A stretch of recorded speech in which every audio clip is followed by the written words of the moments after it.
Kiki, 3 hurdles, low angle. One thing that we're really going to be looking for is for this leg to work backwards.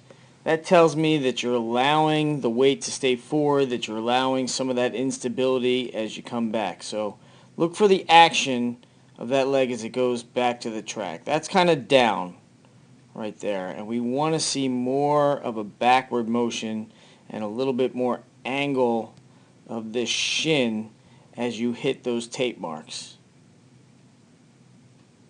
Again, that one works back a little bit more. Not bad there. And really we should be continuing this. We'll add another tape mark. This one gets a little vertical here.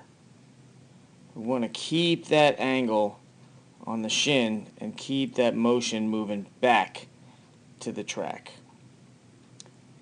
Here's step 4, 5, and we're looking for the length of these strides here. Are they pushing strides? They should be. Are you starting to reach? This is step 6. You can see step 6 is a real normal controlled stride, but there's always things going on in the hurdles where you're trying to kind of strategize to get the distance you want for the takeoff. Even though it's always 8 steps, every approach is a little bit different, so there's little variations. You can see that here you get a little bit more shin extension as you go into the touchdown of 5 than you do perhaps on 6, where you really only get to there. Here's 7. Again, right leg gets a little more shin extension than we saw on the stride before it right here. 7, we want to see that ball of the foot, that's good.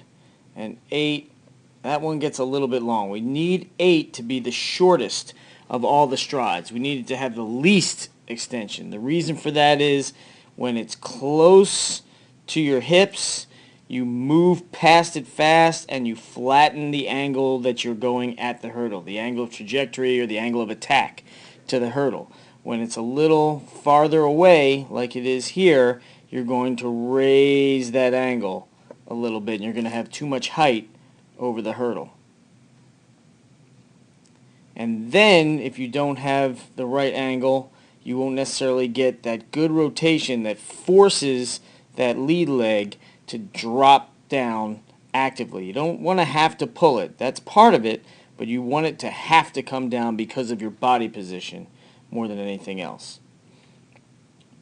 You get it to the point roughly that you need it, which is generally under the hips, and I like that, but it takes a long line to get there, this long line, as opposed to a bent knee that can drop straight down off the hurdle. Generally, you want this distance here to be about 1 meter.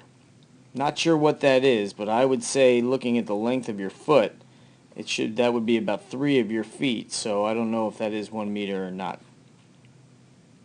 Looking at the trail leg,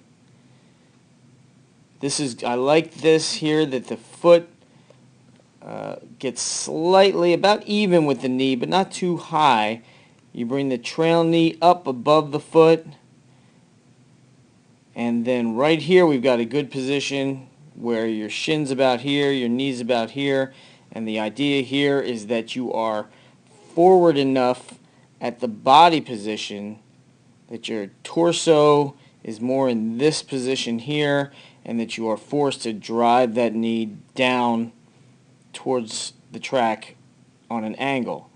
Instead, you're still a little under-rotated here. In other words, you're just a little too tall. You've got a little bit of a lean back in terms of your balance here. So what happens is this leg has to lengthen, so it takes longer to move through a range of motion, and then you can get into position to be on top of it and move forward.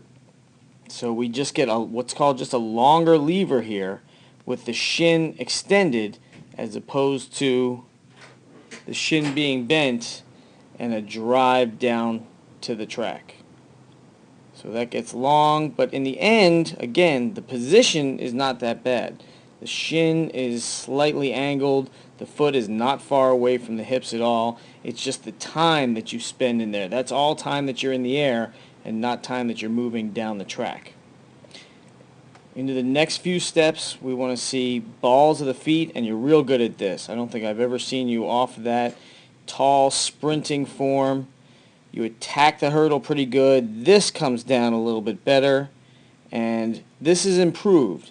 You get a lot less extension at that shin here. It gets a little bit away, but not too bad. If you can just leave a little bit more forward position where you're on top of that, I'm sure that this shin would stay even more angled as it comes down. But that's not a bad step. It's on the ball of the foot.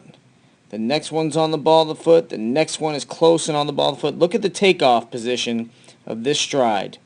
Right there. That's exactly how this stride should look. But this one gets away a little bit, and this one is just down and close. And those should look exactly the same. And you see you can lean back on that, but that's probably because you were done with the drill.